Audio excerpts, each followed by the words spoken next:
Misquoted. Thank you for stopping by today. I wanted to talk a little bit about shoulder posture when you're trying to do a workout and you have hypermobile EDS, hEDS. So something to keep in mind is our shoulders have more range of motion than your average person. So we have to think with our minds a lot more about where we're putting our shoulder joints. So an example of where we can go wrong, I tend to bring my shoulders forward and sublux them, take them out of the joint without damaging the tissue. And an example of that is I can grab both my shoulder blades, right? A normal person is not able to do this. So anytime you feel your shoulder blades coming off your back like that, you need to realize you have to put them down. So all the time I will find myself pulling my shoulder forward and then I need to remember to bring it down. One of my teachers describes it as a feeling of sliding your shoulder blades into your back pockets. So you activate the muscles below your shoulder blades and then pull down on your shoulder blades, and you can kind of feel that scapula, which is sort of hand-shaped, right? It's a big flat bone. You want it to come flat against your rib cage. You don't want it picking up off your rib cage.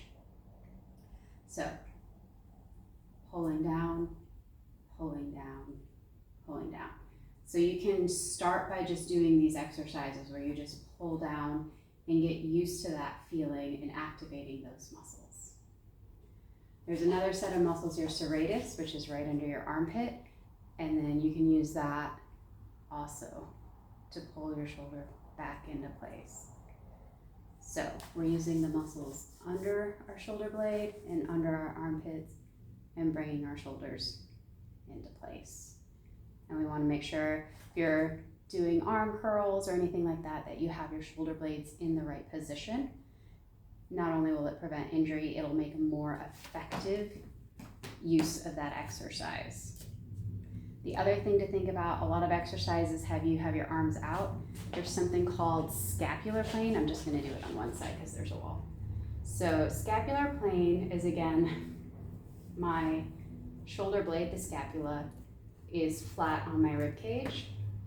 I can bring my arm wider. I can actually bring my arm all the way back, right? Like I have EDS, if someone was behind me, they could pull my arm to the wall. That's not going to be an effective exercise for me. I'm able to do it, but I will get a lot more benefit if I'm doing arm raises like this, rather than having them straight out or behind me. So just some things to think about. You want to make sure your shoulder blades are flat on your back. So your shoulders up here should be nice, flat and straight.